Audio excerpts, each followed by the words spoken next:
তাকে টোপ দিয়েছে যে তোমাকে ভাঙড়ে বিধানসভার টিকিট দেওয়া হবে, যেটা এখন পর্যন্ত জানতে পারলাম।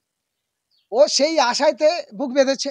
এবার ওখানে যাওয়ার পর ও তো জানে না, কারণ এই বড় বড় রাজনৈতিক দলগুলোর মধ্যে অনেকগুলো বিভাজন আগে দেখেছিলাম।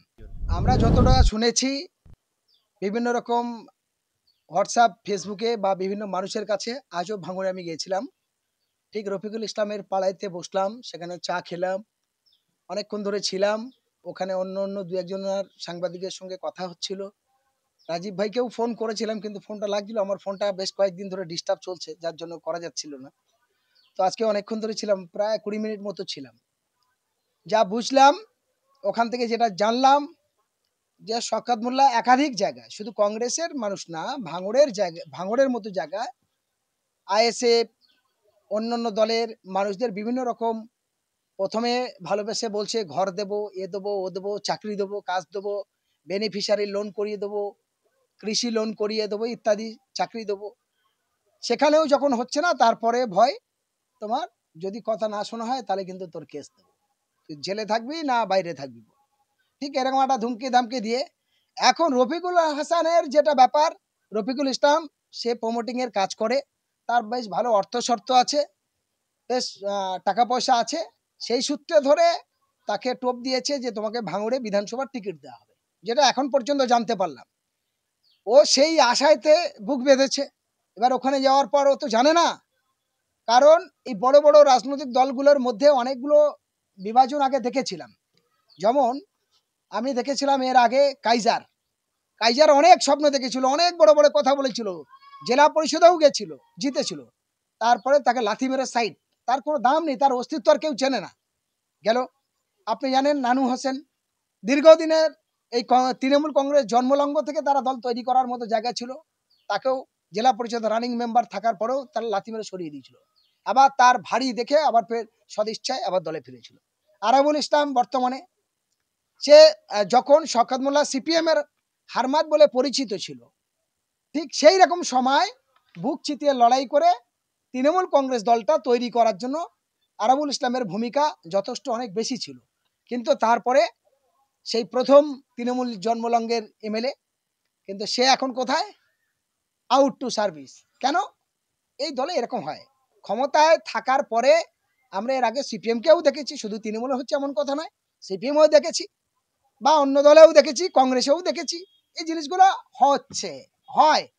তো ফলে আমার যেটা বলার, এগুলো খুব খারাপ জিনিস, রাজনীতির হিংসাটা বড় জিনিস। আর এখন রাজনৈতিক এই বড় বড় দলগুলো যা দেখেছি, তারা অর্থগতি ক্ষমতার লোভের জায়গা থেকে কে কার মারছে আর কে কোথায় কি ধরছে, এগুলো বড় মুশকিল। ফলে এই দুর্ভাগ্যের জায়গার জন্য আমি শুধু একটা কথা আপনাদের বলি, সিপিএম এর থেকে একটা ছোট্ট কথা বলি, আমার নিজের চোখে যা প্রমাণিত দেখেছিলাম, সিপিএমরা নিজেরা নিজেদের মধ্যে খুনোখুনি করে দিয়েছিল ক্ষমতার জন্য। কে ক্ষমতায় টিকে থাকবে? কত কেস দিয়েছে, কত খুন হয়েছে, কোনো ঠিক নেই, একাধিক সিপিএম নেতা সিপিএম কে খুন করছে। এমনকি এরকম ভয়ঙ্করী দৃশ্য আমরা তখন দেখেছিলাম। ঠিক সেরকম ভয়ঙ্করী দৃশ্য বর্তমান তৃণমূল কংগ্রেসের মধ্যে দেখছি। আজকে যদি বলি কোথাও এক জায়গা ভালো নেই, বাসন্তী যুব আর মাদার করে খুনোখুনি, আবার নারায়ণপুরে দেখলাম, বোলমালিপুর, আবার দেখলাম ভাঙড়ের মধ্যে এরকম বিস্তারিত অঞ্চল, আবার কি বলে বোদরা, হ্যাঁ বিভিন্ন অঞ্চলে মদাসেরের এলাকা, বিভিন্ন এলাকা, তাদের মধ্যে কে লিডার হবে, কে কত করে খাবে। আর ভাঙড়টা হলো শিল্প এলাকা, ভাঙড়টা হলো ইন্ডাস্ট্রিং এলাকা, সেখানে যে নেতা হয়ে সামনে উঠতে পারবেই তার টাকার লোক, তাতে দুটো খুন করতে হয়, করবে, মার্ডার করতে হয়, করবে। আর সেই জন্য করে বিশেষ করে শাসক দল, হ্যাঁ, শওকত মোল্লা বুঝেছে এদেরকে যদি আমরা মুরগি বানিয়ে সে জায়গায় রাখি, তাহলে আমি বাহুবল থাকবো, আমার রোজগার আসবে, আমি বড় লিডার সাজবো। কিন্তু আমার বলার বক্তব্য, শওকত সাহেবের ভাবতে হবে, বা রফিকুল ইসলামের ভাবতে হবে, বা ওখানে আর যারা নেতা আছে তৃণমূল কংগ্রেসের, তাদের ভাবতে হবে যে আমরা মুসলমান, আমার ইমান রাখতে হবে। আমি মারছি কার?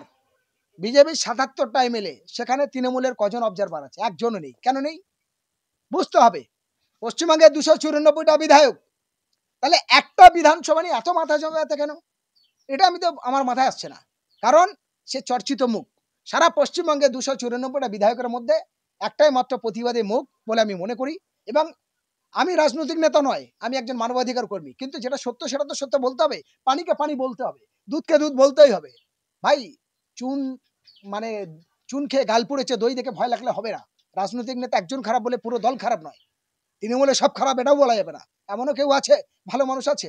হ্যাঁ, বেশিরভাগ নেতারা এখন খারাপ। বেশিরভাগ নেতারা এখন বান্ধবী নিয়ে ঘুরছে। বেশিরভাগ নেতার বাড়ি কোটি কোটি টাকার মালিক। বেশিরভাগ নেতারা বিজেপি তৃণমূল সেটিং এ চলছে, সেটা অস্বীকারের জায়গা নেই।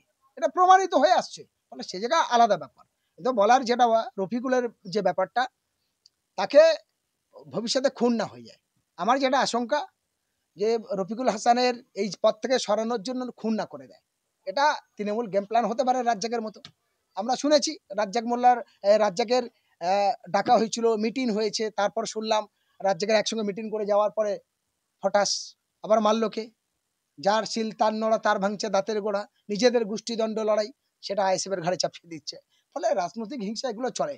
আবার দেখবেন ভয়ঙ্কর এই দৃশ্য পশ্চিমবঙ্গের মধ্যে সমস্ত জায়গা হচ্ছে, পুরানো কংগ্রেস নতুন কংগ্রেস, পুরানো তৃণমূল নতুন তৃণমূল, এই কথাটা ভেসে আসছে।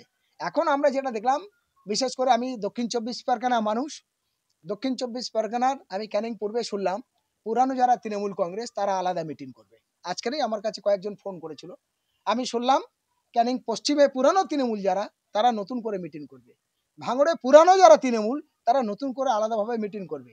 এই নতুন তৃণমূল অর্থাৎ শওকত গ্রুপের বিরুদ্ধে, হ্যাঁ, এবং তার যে সঙ্গী সাথী যে এমএলএ বা দলটা আছে তাদের বাদ রেখে যারা পুরানো এই দলের হয়ে লড়াই করেছে, খুন হয়েছে, মার্ডার হয়েছে, অর্থ গদি ক্ষমতা সব চলে গেছিল, এক সময় সিপিএম পিএটা অনেক কেস খেয়েছে, সিপিএম এর কাছে অনেক লাঞ্ছিত বঞ্চিত হয়েছে, তারা জেগে উঠেছে যে আমরা কত মার খাবো, সিপিএম এর কাছে মার খেয়েছি, এখন দলটা বুক চিতিয়ে আনলাম, সেই দলের নেতাদের কাছে মার খাবো, আমরা আলাদা লড়াই করব। শুনছি আমার আজকের এই ৩-৪ জন জিজ্ঞাসা করছে, নামটা এখন বলবো না, পরে বলবো। কারণ আমরা দেখতে চাইছি রাজনৈতিক নেতারা দলের জন্য, ক্ষমতার জন্য, টিকে থাকার জন্য এত খুন মার্ডার, দল পুলিশ গুন্ডা বন্দুক অনেক ব্যবহার করছে। আমার প্রশ্ন একটাই জায়গায়, এতগুলো মুসলিম ছেলেদেরকে পিটিয়ে মারলো, তোমরা কোথায়? কেন রাস্তা নামতে পারলে না? আজকে শওকত মোল্লা ওখানে গুন্ডাগিরি করছে, আজকে অন্য নেতারা গুন্ডাগিরি করছে, আজকে আরাবুল মায়া কান্না কাঁদছে, আজকের অন্য অন্য নেতারা বড় বড় কথা বলছে। আনিস খান খুন হলে কোথায় ছিলে তোমরা? প্রিয়াঙ্কা হাসদা খুন হলে কোথায় ছিলে তোমরা? অবহেয়া কাণ্ডের ঘটনায় কোথায় ছিলে তোমরা? আবু সিদ্দিকের বাড়ি তুলে নিয়ে পিটিয়ে মারলে কোথায় ছিলে তোমরা? বারুইপুর করিমকে খুন করলে কোথায় ছিলে তোমরা? শেখ জামিল উদ্দিনে ঘুটিয়ে তাকে পিটিয়ে কারেন্ট শর্ট দিয়ে মারলে কোথায় ছিলে তোমরা? তোমরা কি মানুষ নয়? তোমাদের কি মানবতা নেই? কেন তোমরা নীরব ছিলে? তখন কথা বলতে পারো না? কিন্তু অর্থগতি ক্ষমতার জন্য তাদের অনেক নাটক হবে। এই নাটকের আমরা ধিক্কার জানাই। এই নাটকের জন্য আমরা তীব্র বিরোধিতা করি। আমরা জানি এরা রাজনৈতিক নেতা নয়, এরা ক্ষমতার জন্য এসছে, এরা গুন্ডাবের জন্য এসছে, এরা লোটার জন্য এসছে। এদের নেতা বলা যায় না, এরা লুটের তো রাজ। এই লুটের তো রাজের বিরুদ্ধে আমাদের বক্তব্য, এই লুটের তো রাজেদের বিরুদ্ধেই আমাদের লড়াই, এই সন্ত্রাসবাদীদের বিরুদ্ধে আমাদের লড়াই, আমার দলের বিরুদ্ধে নয়। আমার যে দলের যে নেতা হোক, সে তৃণমূলের হোক, সিপিএম এর হোক, বিজেপির হোক, কংগ্রেসের হোক, যে আইএসএফ এর হোক, যে এরকম অন্যায় করবে তার বিরুদ্ধে বলবো। এটা আমাদের অথরিটি, আমাদের দায়িত্ব মনে করি, আমরা তার বিরুদ্ধে বলি। সারা পশ্চিমবঙ্গের মধ্যে আমি সমস্ত রাজনৈতিক নেতৃত্বদের বলবো, যারা রাজনৈতিক দল তৈরি করেছে, দলের প্রতিষ্ঠাতা, দল পরিচালক, তাদের উদ্দেশ্য বলতে চাই, একদম ঠিক কথা বলেছে। আমি রফিকুল হাসানের সঙ্গে একমত, একমত। কারণ এক জায়গার মানুষ আর এক জায়গায় যাবে গুন্ডাগিরি করতে, এক জায়গার মানুষ আরেক জায়গায় যাবে অত্যাচারিত করতে, সে ক্ষমতার অপব্যবহার করবে।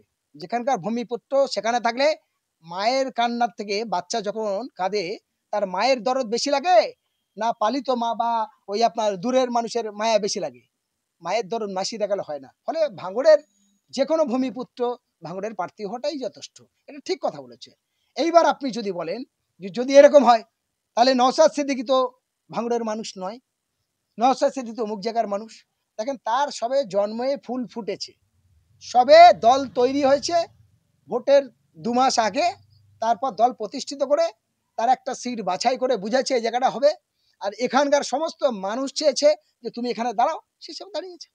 এবং আগামী দিনে যদি বলা যায় এই নতুন ছোটখাটো রাজনৈতিক দল ছাড়া পুরানো যে দলগুলো, যে দলের পঞ্চায়েত সমিতি, জেলা পরিষদ, পঞ্চায়েত সমিতি দীর্ঘ 10 বছর 15 বছর সরকারে আছে, যাদের দল দীর্ঘদিন কেন্দ্রীয় সরকারের সঙ্গে জোটে আছে, ফলে তাদের দলের ব্যাপার আলাদা। আর ছোটখাটো নতুন দল যদি বলে এনডিপিআই, যদি বলে এমআইএম, যদি বলে আপনার ওয়েলফেয়ার পার্টি, এসডিপিআই, এই সমস্ত ছোট দল, তারা যেখানে সংগঠনটা মজবুত হবে, নতুন সিট পাওয়ার জন্য তো তারা সেখানে লড়বে।